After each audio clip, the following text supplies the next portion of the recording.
पाणीअ मथे झूपड़ा मूरख उञ मरन। पाणीअ मथे झूपड़ा मूरख उञ मरन। साहां ओॾो सुपरी लोचे ता न लहन। दम न सुञाणन दाहूं कन मुठन जी। बिस्मिल्लाहिर्रहमानिर्रहीम। अस्सलामु अलैकुम।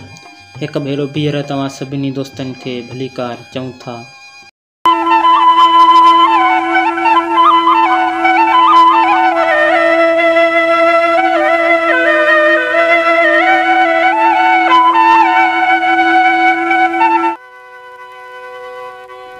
माई धाई सिंध जे थर जे इलाइक़े उमरकोट जी लोक फनकारा आहे।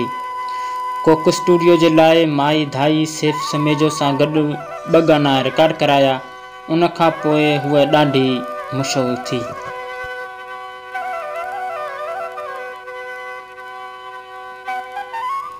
माई धाई थर जे सहरा जे ढाटकीअ तोड़े सिंधी ॿोलीअ में लोकगीत ॻाया आहिनि।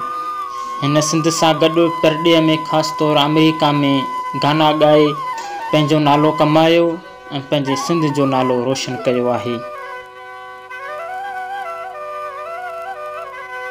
संदसि ख़ानदान मंगणहार ज़ात सां तालुक़ रखंदो आहे, जेको असुलु राजस्थान जो हो पर विराइके खां पोइ पाकिस्तान लॾे आयो। माई धाईअ जो जनमु बरतानवी हिंदुस्तान जे रियासत राजस्थान जे ज़िले बाड़मेर में थियो। पंहिंजी माउ खंदा बाईअ खां माई धाईअ गाना ॻाइणु सिखिया, जेका शादियुनि वग़ैरह ऐं ॿियनि फंक्शन में लोकगीत ॻाईंदी हुई।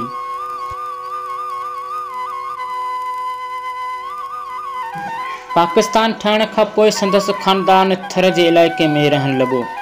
माउ जी वफ़ात खां पोइ माई धाई बि लोकगीत ॻाइणु शुरू कया। सिंधी शाइर ऐं सियासतदान सरदार शाह खेसि हैदराबाद में इंट्रोड्यूस करायो हो। मुनफ़रिद ऐं बेमिसाल यगाने आवाज़ सबबु आहिस्ते आहिस्ते सॼे मुल्क में मशहूर थी वई ऐं अॼु उन खे हर ॻोठ ऐं हर शहर में खेसि ॿुधो थो वञे।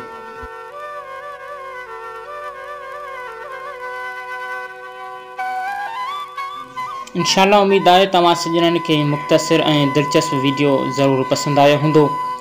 सो अवां दोस्तनि खे इल्तिजा आहे त असांजी सपोर्ट करियो, असांजे चैनल खे सब्सक्राइब करियो।